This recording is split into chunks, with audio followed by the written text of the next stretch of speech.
మాట్లాడడంలో ఆశ్చర్యం లేదు. ఆయన మిమ్మల్ని పెళ్ళాడాలనుకుంటున్నారు. మీ ఇద్దరిని అక్కడికి తీసుకువెళ్ళడానికే నేను ఇప్పుడు వచ్చాను. బయలుదేరండి. త్వరగా బయలుదేరారంటే సాయంత్రానికి అక్కడికి చేరవచ్చు అని అంది నవ్వుతూ. మేము ఇక్కడే సంతోషంగా ఉన్నాం. రాణులు కావాలన్న కోరిక మాకు లేదు. పైగా రాణులు అయ్యే అర్హత కూడా మాకు లేదు. దయచేసి మమ్మల్ని వదిలిపెట్టు అనంది మేరీ.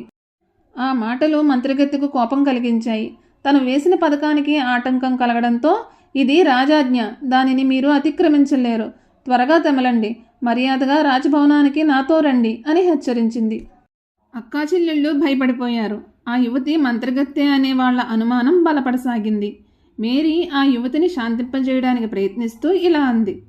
కోపగించుకోకు, ఆకలిగా ఉన్నట్టున్నావు, ఏదైనా తిను అంటూ ఆ యువతి ముందు ఒక పళ్ళెం నిండా అన్నం, వేయించిన ఒక గొర్రెను ఆమె ముందు ఉంచింది. వెంటనే దాన్ని తినేసి ఆ యువతి ఇంకా కావాలంది.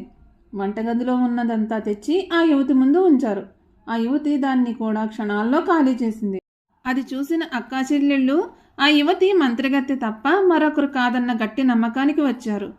తినడం పూర్తి కాగానే ఇంకా ఎందుకు ఆలస్యం, బయలుదేరండి అనంది ఆ యువతి. మాకిక్కడ చాలా పనులున్నాయి. పొలం దున్నాలి, విత్తనాలు చల్లాలి అనంది మేరీ. వాటి గురించి మీరు ఆలోచించకండి, ఆ పనులన్నీ నేను చిటికలో చేస్తాను అనంది ఆ యువతి. ఆ తర్వాత ఆమె ఏదో మంత్రం చెబుతూ చేయి ఊపింది. అంతే, పొలం దున్నడం, విత్తనాలు చల్లడం క్షణాల్లో పూర్తయ్యాయి. మీరు చెప్పిన పనులన్నీ అయిపోయాయి కదా, ఇప్పుడు బయలుదేరండి అనంది యువతి. ఇంకా నేను వడ్లు దంచాలి, వస్త్రం నేయాలి, అవన్నీ పూర్తి చేశాకే నీతో రావడం సాధ్యమవుతుంది అనంది జూలీ. ఆ పనులను కూడా ఆ యువతి తన మాయాజాలంతో క్షణాల్లో పూర్తి చేసింది. ఇక ఏ సాకు చెప్పడానికి వీల్లేక అక్కా చెల్లెళ్ళు ఆ యువతి వెంట బయలుదేరక తప్పలేదు. కొంత దూరం నడిచి వెళ్ళాక నదీ తీరాన్ని చేరుకున్నారు. అక్కడ నుండి రాజభవనం కనిపిస్తుంది. దాన్ని చూడగానే, ఆహా, రాజభవనాన్ని సమీపించాం, ఇకపై ఎలాంటి ముప్పు రాదు. బహుశా ఆ యువతి నిజంగానే రాజు పంపిన మనిషేమో అనంది మేరీ చెల్లెలతో. అయితే ఆ వచ్చిన యువతి 4 అడుగులు ముందుకు వేసి నది దగ్గరకు వెళ్ళి అక్కా చెల్లెళ్లతో ఇలా అంది.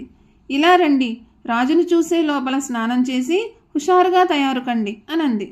మేరీ ముఖం కడుక్కోవడానికి నీళ్ల దగ్గరకు వచ్చింది. అంతలో మంత్రగత్తె ఆమెను ఒక చేపగా మార్చి నీళ్లలోకి విసిరివేసింది.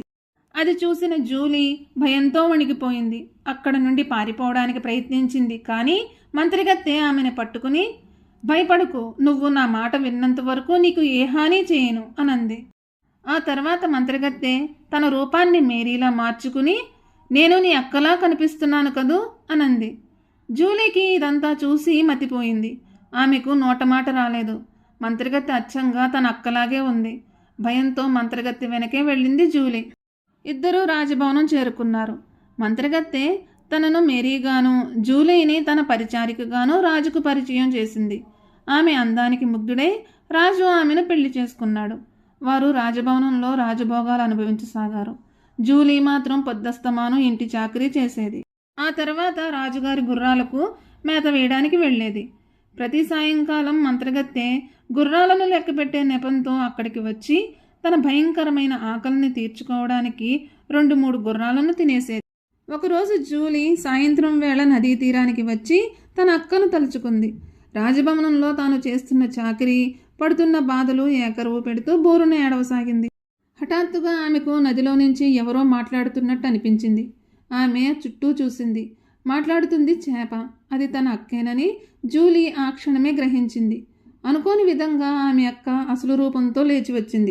మంత్రగత్తె ప్రభావంతో చేపగా మారినప్పటికీ రోజు చీకటి వేళలో ఆమె మానవ రూపానికి మారుతుండేది. అంటే పగలు చేపగాను, రాత్రివేళ మనిషిగాను మారేది. ఆమె అక్కను చూసి ఎంతో సంతోషించింది. ఇద్దరూ గట్టుపై కూర్చుని మాట్లాడుకున్నారు. ఆ తర్వాత వాళ్ళు రోజు అదే విధంగా కలుసుకోసాగారు. ఆ కారణంగా జూలీలో విషాదం మటుమాయమై ఆమె ముఖంలో సంతోషం ఉండేది. ఇంటి పనులను కూడా చకచకా చేసేది. ఆమెలో వచ్చిన మార్పును మంత్రగత్తె పసిగట్టింది. సంతోషంతో మిడిసిపడుతుంది. దీని వాలకం చూస్తుంటే అక్కను కలుసుకున్నట్టే ఉంది. అదొక్కటే కదా దీనికి సంతోషం కలిగించేది. దీని సంగతి రేపు తేలుస్తాను అని అనుకుంది. మర్నాడు మంత్రగత్తె నదీ తీరానికి వెళ్ళింది. మేరీ చేపగా మారి నీటిలో ఉంది. మంత్రగత్తెని చూసి దాని చేతికి చిక్కకుండా లోపలికి వెళ్ళిపోయింది. ఇంతలో తన అక్కకు ఏమై ఉంటుందోనన్న జూలీ బాధపడుతూ ఉంది. ఆ సమయంలో తన రాణిని చూడడానికి వచ్చిన రాజు జూలీ ఏడుస్తూ ఉండడం చూశాడు. అంతకు ముందు కూడా ఆమె విచారంగా ఉండడం గమనించిన రాజు ఆమె విచారానికి కారణం ఏంటి అని అడిగాడు. జూలీ జరిగిందంతా వివరించింది. అంతా విన్న రాజు, ఏంటి నువ్వు చెబుతుందంతా నిజమేనా? నమ్మశక్యంగా లేదే అని అన్నాడు ఆశ్చర్యంగా. నా మాటల మీద నమ్మకం లేదంటే మీరే ఒక పని చెయ్యండి. గుర్రాల కొట్టంలోకి వెళ్ళి దాక్కోండి. ఆమె ఆ గుర్రాల్లో కొన్నింటిని ఆవురావురుమని తినడం తమరే స్వయంగా చూస్తారు. ఆ కారణంగానే గుర్రాల సంఖ్య కూడా రోజు రోజుకు తగ్గిపోతుంది అనంది జూలీ. ఆమె చెప్పినట్టే ఆ రోజు రాత్రి రాజు ముందుగానే వెళ్ళి గుర్రాల కొట్టంలో దాక్కున్నాడు. అర్ధరాత్రి సమయంలో ఆయన భార్య అక్కడికి వచ్చి తన అసలు రూపం దాల్చి 3 గుర్రాలను అమాంతం స్వాహా చేసింది. ఆ తర్వాత నిశ్శబ్దంగా రాజభవనంలోకి వెళ్ళిపోయింది. మర్నాడు రాజు రాజభవనానికి దగ్గరలో ఒక పెద్ద గది కట్టించాడు. దానిని అందంగా అలంకరింపచేశాడు. ఆ తర్వాత ఆయన పడక కింద పెద్ద గోతిని తవ్వించి అందులో బయటకు కనిపించకుండా కత్తులు కటారులు వంటి పదునైన ఆయుధాలను అమర్చి దాని మీద పడకను అమర్చాడు. తర్వాత రాజు మారువేషంలో ఉన్న మంత్రగత్తె దగ్గరకు వెళ్ళి, ప్రియా, నీకోసమే ప్రత్యేకంగా ఒక అందమైన గదిని నిర్మించాను, వచ్చి చూడు అని అన్నాడు ప్రేమను నటిస్తూ. సంతోషంగా ఆయన వెంట వెళ్ళిన మంత్రగత్తె ఆ అలంకారాలను చూసి మురిసిపోయింది. ఉత్సాహంగా వెళ్ళి పడక మీద కూర్చుంది. వెంటనే పడక విరిగి మంత్రగత్తె గోతులోని పదునైన ఆయుధాల మీద పడి ఒళ్ళంతా నెత్తురుతో ముక్కలు చెక్కలై విలవిలా తన్నుకుంటూ ప్రాణాలు విడిచింది. ఆ తర్వాత రాజు ఇంకా జూలీ నదీ తీరానికి వెళ్లారు. వారి కోసం అక్కడ మేరీ ఎదురు చూస్తూ ఉంది. మంత్రగత్తె మరణంతో దాని మంత్రప్రభావం కూడా తొలగిపోయింది. రాజు ఇప్పుడు అసలు మేరీని వివాహం చేసుకున్నాడు. ఆమె చెల్లెలు జూలీ కూడా అదే రాజభవనంలోనే హాయిగా చిరకాలం జీవించారు. ఈ కథ కానీ మీకు నచ్చినట్లయితే please like, share and subscribe to my channel.